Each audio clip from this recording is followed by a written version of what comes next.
So, well, this is your kind of take me back in time here. I moved to Newtonmore in the summer of 1995, and so really started at primary 7. 11 years old when I moved here. So my first memories, I think, would probably be a Williamson sixes. I'd imagine hopefully a kind of nice night like this, kind of pleasantly balmy, usual typical Badenoch weather, and I remember being probably maybe 2-3 stone overweight, typical kind of fullback, got stuck in that position probably for far too long. That was my first real taste of kind of wearing a blue and white jersey, and I believe we played Camanachd in the final that night, and I'm pretty confident we actually lost. So it was probably a start of what's to come kind of wake-up call, but I think that was the first taste of it, and certainly kind of inspired me to want to go on and do more. Yeah, certainly. I mean, I think, sort of as a young guy growing up in Oban, not having a great sort of deal of kind of understanding or comprehension, I guess, of Shinty at that stage. Two of the kind of guys down there, I guess, were kind of Dougie McIntyre and Nonny McInnes. So I suppose to a certain extent, I always had one eye on that kind of defensive role. So when I moved to Newtonmore, I hate myself for saying this, but Norman Campbell was obviously a huge figurehead, certainly in kind of Newtonmore sort of defending terms. So I guess he would have been a kind of, dare I say it, perfect role model at that time, and someone that you would want to sort of aspire to be like. It's the stuff of childhood dreams, really.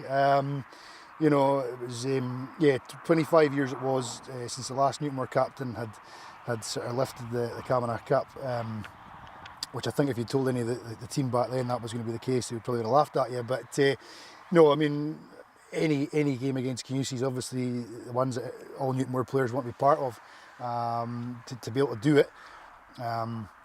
On that stage, in front of a huge crowd at Buck Park Inverness, was just phenomenal. The nerves building up to that were like nothing you've ever experienced before. The media hype and attention before it, certainly as a captain, you're involved in certain roles that you would never normally be used to. And obviously, as I say, to come up against Camanachd in the final was phenomenal. The game started. I think the crowd was probably about as large as the crowd as there'd been at a Camanachd Cup final for years before that. The sort of 4 or 5 deep in places. The noise was incredible. Couldn't hear a thing when you've been so used to communicating with your teammates, in a normal way. We scored after 14 seconds. Danny McRae scored the first one. I mean, it was a better start you couldn't have asked for. I think Stevie McDonald scored after 8 minutes. We're 2-0 up. You're thinking, right, this could be brilliant. It could be phenomenal. And then Fraser Monroe spoilt the party with sort of midway through the first half for 2-1.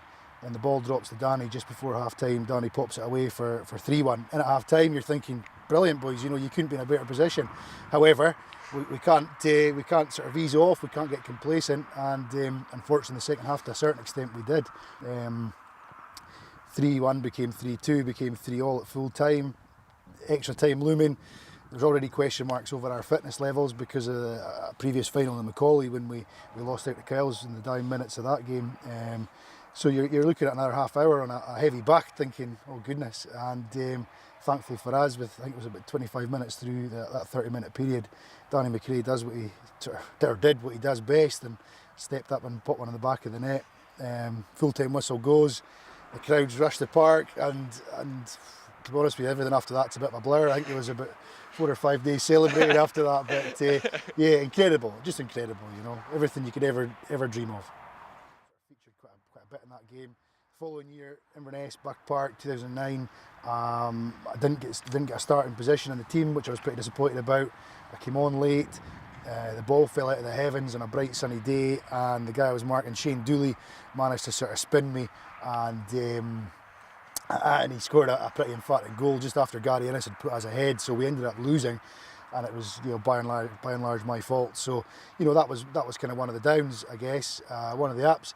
By comparison, the following year, on my 26th birthday, we played the return leg in Inverness, and I marked a guy called Tommy Walsh, who was one of Kilkenny's kind of superstars and an all-star as well, and hardly gave him a touch of the ball. So, within 12 months to be sort of as low as that and basically being the kind of creator of Scotland's downfall to having a much more robust performance and enjoying that But for me, probably beating Ireland at Croke Park, the home of Gaelic sports, by again, I think it was a point, was probably the kind of the biggest, most emphatic thing for us. You know, all you could hear was the kind of boo right at the end of the game and the big cauldron, and we all just kind of hot-footed it out of there. You know, it was pretty special.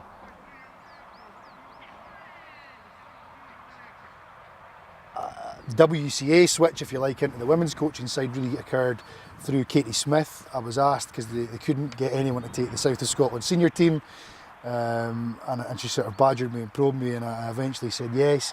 On that day, Stuart Reid, who the former Scotland women's senior coach, was there taking a session, which led to me, I said I agreed to stay and help for the session, which led to 4 years involvement with the WCA. Along with doing a lot of the kind of camps and stuff as well. After 4 years, I felt it was time to move on from that, and kind of got back to the playing side. Unfortunately, about 2 years ago, I kind of picked up a bit of a back injury, which has kind of plagued me for the last couple of years. And obviously, my playing playing days are behind me. I don't know, beside me. I don't know where they are. At that point, I offered my services to Badenoch.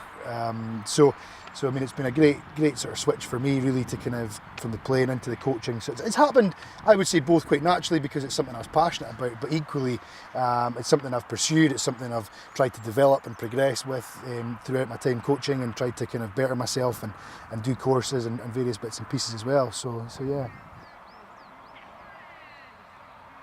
You know, we were playing Skye. We were the underdogs. We played them here on our home pitch.